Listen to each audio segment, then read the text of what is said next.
Hello, American literature scholars, and welcome to week 2 of our abbreviated semester. Um, I want to open up this week's video by saying that there's going to be a major change in the schedule. And I've already posted it in the calendar of D2L. I've made an announcement right above this video on the homepage of our class page, and I've sent you an email with an attachment. So I think between those three things plus this video, hopefully you'll get the idea that I want to make a change. And here's the reason why. I've never really taught this class as a half semester class before. It's always been a full semester. So it was kind of different for me to try to teach the same amount of material in only 8 weeks instead of the 16 weeks that we normally get. And the thing that bothered me most, even as I was planning this semester out, was what do I do about the research paper? Because I like to spend a lot of time on the research paper. And the answer occurred to me over the weekend, and that answer is this. What I want you to post for this week is a posting on whatever reading it is this semester that you're going to actually write your research paper on. Now, how do you know what you want to write your research paper on when you haven't read everything? Well, the email that I'm going to send you, it actually has this attachment on it.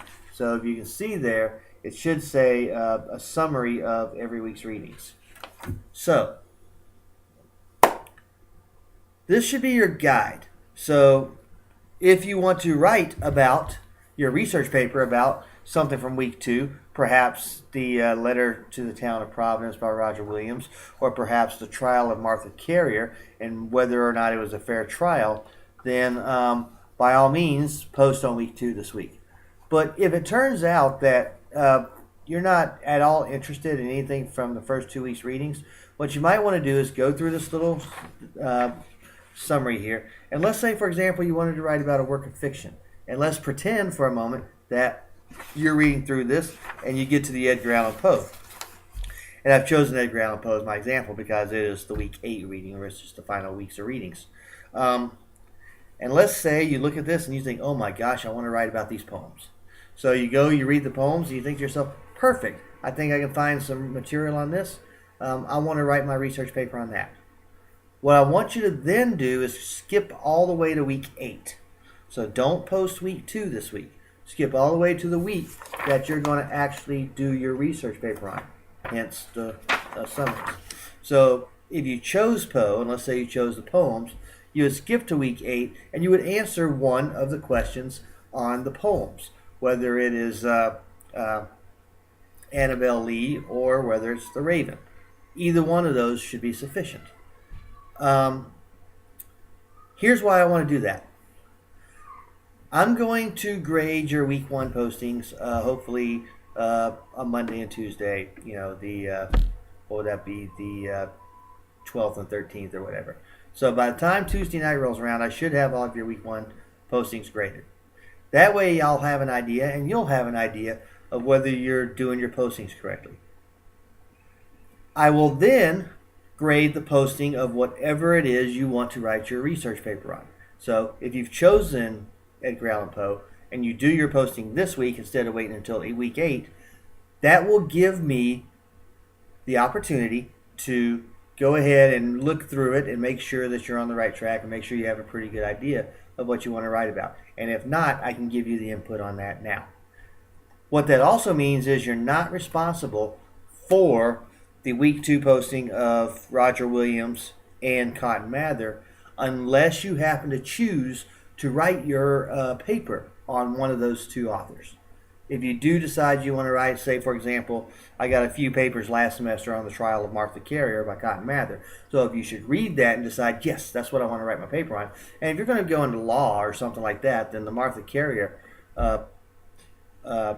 passage might be the best thing to write about because it is about a trial. It's particularly about the witch trials. So if you're going to write about that, then by all means post on Carrier. But if you're not going to post on one of these 2, and let's say again you chose Poe, then I want you to skip on over to Poe, go ahead and do your posting on that week. And then you can do the week 2 postings next week. And then the week 3 postings in week 4. The week 4 postings in week 5. So again, the only thing you're responsible for this week is whatever it is you're going to write your research paper on. I am going to make another video that I'm going to leave up the whole semester because these weekly videos will disappear on Sundays. I will make a separate video about writing the research paper that I will leave up for the entire semester because I want to take the time to go through that with you. One other thing I want you to think about is, as you're doing these postings, is that we have MLA quizzes that are going to be due on the 25th of January, which is, if you watch this video on Monday, then that gives you about 13 more days before those are due. Those quizzes are important because one of them is going to be on MLA formatting, and it became very clear to me last semester that not everybody remembers what their teachers taught them in English 1102 about proper citation, about proper formatting, about proper quote formatting, proper paper formatting, any of that MLA stuff. So you need to take these quizzes before the 25th before you actually have to write your first draft of your research paper. The other quiz is about how to use the library's resources, and it has questions. For example, give me, put in these search terms and give me what you come up with. And if you do the search terms correctly, then you should get the answer that's one of the four of the choices. If you don't, and you don't see your choice on there, you've done something wrong, you need to go back and try again. So, again, your priority this week. I know I'm repeating myself, but I want to make this clear because I don't want anybody to write to me at the end of the semester and say, you didn't tell me. What I want you to do is make your posting this week on whatever work of literature from the semester you're going to write your research paper on. And you have this little sheet here that's attached to an email, and it's located in the research paper folder of summaries, so you can take a quick glance and say, oh, this looks good. Maybe I should read it and see if that's when I write my paper on. If you don't, go through the summaries again. Oh, let's try this one. And boom, you might do that.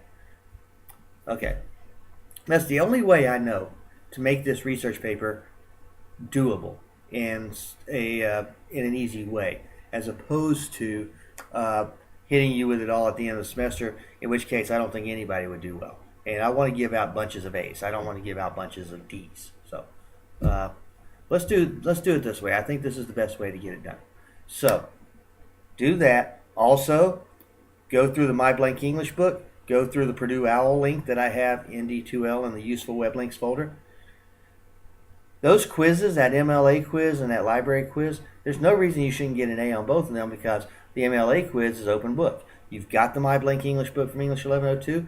You've got the links that I have on D2L. You're allowed to use all of that during the quiz. There's plenty of time. There's only 30 questions, and it's like a 2-hour limit. The library quiz is basically going into Galileo, which is what you're going to need to do for this assignment anyway. And again, when you watch the video for the research paper, then that should be clear to you. And then just doing what the instructions say and putting in the correct answer. So if you do both of those things, make those your priority this week. The posting on what you're going to write the research paper on, and the quizzes, which still again aren't due until the 25th anyway. Then you should be just fine. So that's my video for this week. So I look forward to reading your postings. I look forward to giving you the assistance that you need in order to do well on this research paper. If you are still struggling after watching the video, after reading the instructions and all that, look at my office hours on the syllabus. Call me at that telephone number where it says office phone and ask me questions. You can send me emails, but it's not likely that anything that I haven't covered or anything that you're still confused about would be answerable in an email. You can also, if you're on campus, drop by my office in person. I'm always welcoming my students in there. I do have online students that live in the Albany area that drop in to my office during office hours and actually receive the help they need that way as well. I'm always trying to be available to you to give you the help that you need. So that's my spiel for this week. I hope you enjoy whatever topic it is that you're going to go ahead and write your research paper on. The whole purpose of having this summary, and the whole purpose of making you do your week 2 posting as on what you're going to do for your research paper on instead of week 2 is so that you can select something that you're going to enjoy spending time with for the next 7 weeks or so. And with that, I wish you well, and I'll see you in next week's video.